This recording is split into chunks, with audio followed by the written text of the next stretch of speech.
Setiap generasi memiliki karakteristik, nilai, dan harapan yang berbeda dalam lingkungan kerjanya. Hal inilah yang lantas membentuk perbedaan dalam memilih pekerjaan di setiap generasinya, begitu pula dengan generasi Z. Sumber daya manusia dalam organisasi kerja sangat membutuhkan generasi Z dalam berbagai bidang. Hal ini menyebabkan generasi Z memiliki kesempatan yang luas dalam memilih pekerjaan, sehingga kebanyakan dari generasi Z dinilai pemilih dalam hal pekerjaan.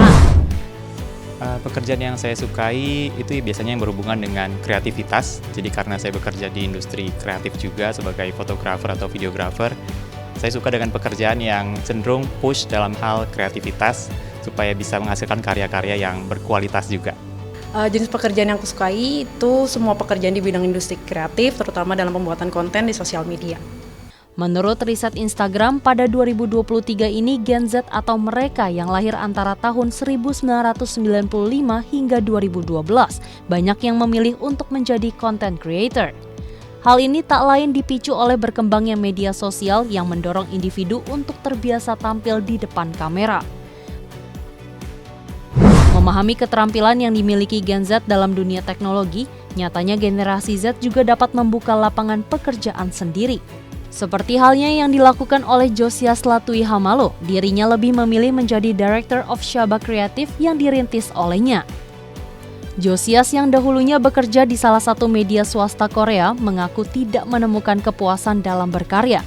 Dirinya justru lebih memilih menjadi konten kreator agar dapat mengeksplorasi karya sesuai dengan keinginannya sendiri. Ketika lo masuk ke dalam sebuah perusahaan atau sebuah bekerja dengan orang lain, bisa dibilang gitu,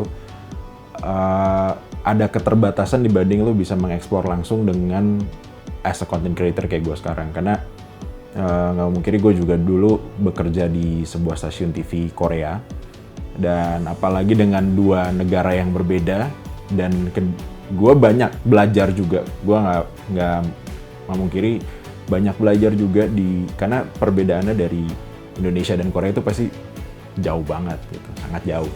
Selain konten kreator, gaming juga menjadi salah satu profesi yang disukai oleh generasi Z. Seperti halnya yang disampaikan oleh Business Development Manager in Muntun Indonesia, Martinus Haposan menyatakan bahwa generasi Z mendominasi dari jumlah karyawan yang bekerja dalam bidang gaming. Dari sisi pekerja ataupun mungkin mungkin disebut karyawan ya, memang lebih dari setengah bahkan 60% juga merupakan anak-anak Gen Z gitu. Jadi karena mungkin relevansinya terhadap gaming itu sangat dekat dan erat dengan anak-anak Gen Z, maka banyak pula yang bekerja di bidang e-sport seperti ini.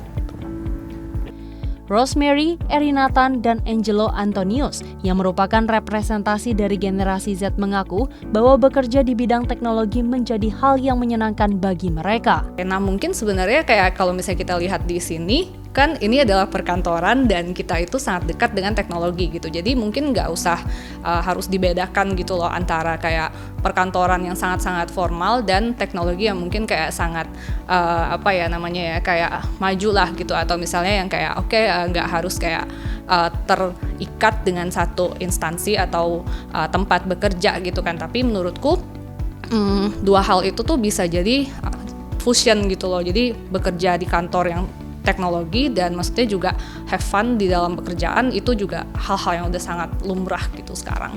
Orang pasti berkaitan banget gitu sama teknologi. Teknologi tuh bisa masuk ke dalam bidang atau industri manapun. Jadi kayak mau lo anak kuliahan atau mungkin lo kerja, bahkan juga pengusaha, pasti harus banget nih melek teknologi gitu. Bagi generasi Z yang kini telah bekerja, industri 4.0 juga menjadi tantangan yang harus dihadapi. Di era digital ini, menurut Angelo Antonius, generasi Z dituntut untuk dapat melakukan inovasi. Pasti kita udah sering denger lah satu terms yang namanya revolusi industri 4.0. Nah, salah satu kunci utama lah buat kita bisa thrive and survive di revolusi industri 4.0 adalah dengan cara kita menguasai teknologi itu sendiri tentunya. Gitu. Jadi pastinya haruslah kita menguasai teknologi, karena kalau enggak ya kita belum tentu bisa survive lah di masa depan kita, terutama buat teman-teman yang masih meniti karir sih.